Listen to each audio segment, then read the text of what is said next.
చూడండి ఫ్రెండ్స్, నేను వంట చేసుకున్నాను. ఈ విధంగా గ్యాస్ పొయ్యి మొత్తం గలీజ్గా అయింది. దీనిని క్లీన్ చేద్దామని అనుకున్నాను. నాకు తోచక నేను ఒక రకంగా క్లీన్ చేస్తాను. చూడండి,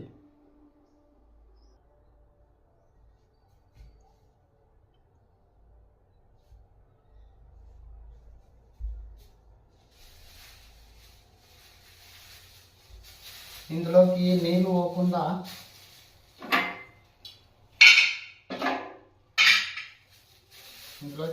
పోకుండా నేనైతే ఇలా కవర్లు పెట్టేసి